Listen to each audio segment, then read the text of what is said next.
Our secret taste recipe is to cook with lemon care. Kutti's Healthy Samayal. Hello friends, welcome to Kutti's Healthy Samayal. Be positive, be healthy.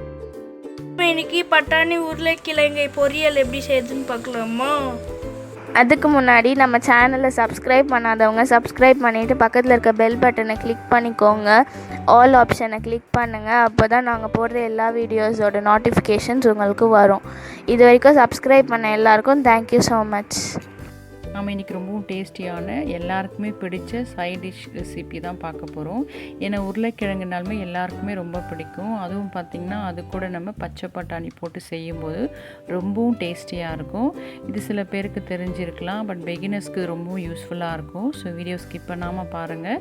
அப்போ தான் உங்களுக்கும் புரியும், எங்களுக்கும் அது சப்போர்ட்டிவாக இருக்கும். இதை செய்யறதுக்காக ஒரு கடாயை வச்சு தேவையான அளவுக்கு எண்ணெய் ஆட் பண்ணிக்கலாம். அது கூடவே 2 மீடியம் சைஸ் வெங்காயமும் ஒரு பச்சை மிளகாய் நல்லா கீரி ஆட் பண்ணிக்கிறேன். வெங்காயம் பார்த்திங்கன்னா இப்படி நீளமாக கட் பண்ணிங்கன்னா நல்லாயிருக்கும் டேஸ்ட்டு. சாப்பிடும்போது நமக்கு ரொம்ப நல்லாயிருக்கும். இதுக்கு தேவையான அளவுக்கு உப்பு ஆட் பண்ணிக்கலாம். இதில் நான் உப்பு ஆட் பண்ணும்போது வெங்காயம் தக்காளிக்கு ஏற்ற அளவு தான் உப்பு ஆட் பண்ணியிருக்கேன். ஏன்னா உருளைக்கிழங்கு நான் உப்பு போட்டு தான் வேக வச்சுருக்கேன். அது போல் இருந்தால் நீங்கள் உப்பை உங்கள் டேஸ்ட்டுக்கு ஏற்ற மாதிரி பார்த்து ஆட் பண்ணிக்கோங்க. இது கூடவே ஒரு தக்காளி மீடியம் சைஸில் நீளமாக கட் பண்ணி ஆட் பண்ணிக்கிறேன். ஈக்குவலாக ஆட் பண்ணாதீங்க, அப்போ புளிப்பு தன்மையாக இருக்கும் நமக்கு உருளைக்கிழங்கு. ஸோ 2 வெங்காயம் ஆட் பண்ணிங்கன்னா ஒரு தக்காளி ஆட் பண்ணுங்கள், அப்போ டேஸ்ட் நல்லாயிருக்கும்.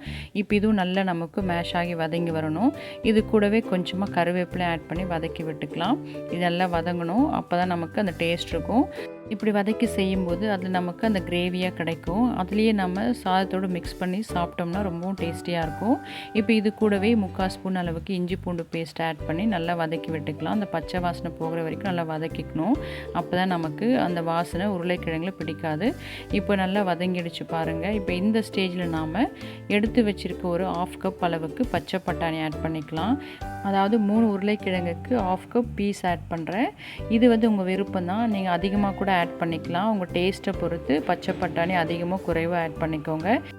பட்டாணி வேகிறதுக்காக 1/4 டம்ளருக்கும் கொஞ்சம் குறைவாக தண்ணி ஆட் பண்ணி மூடி வச்சு வேக வச்சுக்கலாம்.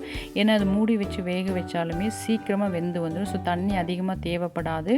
உங்களுக்கு டைம் இருக்குன்னா நீங்கள் மூடி வச்சு இந்த ஸ்டீம்லேயே வேக வச்சுக்கலாம், தண்ணி ஆட் பண்ணாமல்.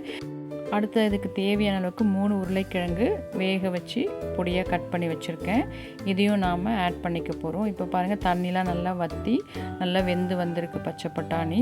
இது போல் தண்ணி நல்லா வற்றின பிறகு தான், ட்ரை ஆன பிறகு நம்ம உருளைக்கிழங்கு ஆட் பண்ணோம், இல்லைன்னா சொதன்னு ஆகிடும்.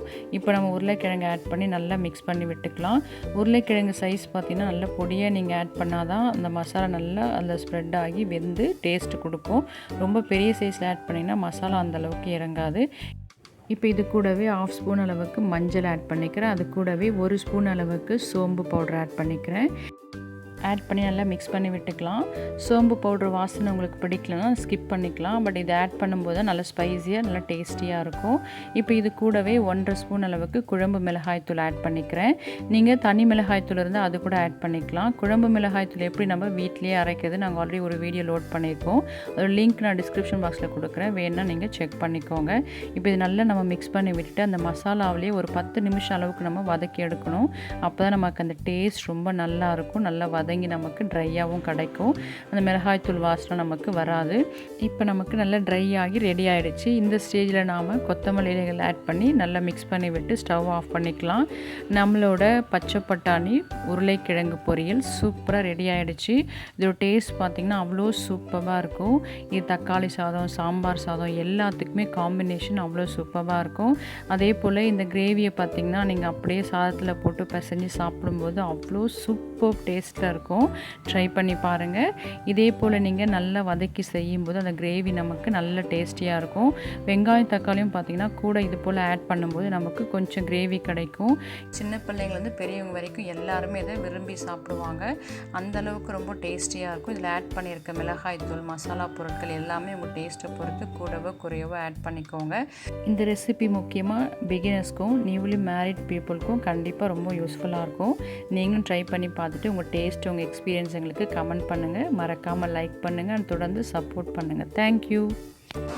Yummy tasty. நீங்களும் ட்ரை பண்ணுங்கள், என்ஜாய் பண்ணுங்கள், ஹெல்த்தியாக இருங்க. தேங்க்யூ. மற்ற ரெசிபீஸோட லிங்க்ஸ் எல்லாம் டிஸ்கிரிப்ஷன் பாக்ஸில் இருக்குது. உங்களுக்கு இந்த வீடியோ பிடிச்சிருந்ததுன்னா லைக் பண்ணுங்கள், ஷேர் பண்ணுங்கள், கமெண்ட் பண்ணுங்கள், சப்ஸ்கிரைப் பண்ணுங்கள், பக்கத்தில் இருக்க பெல் பட்டனையும் கிளிக் பண்ணுங்கள். பாய்.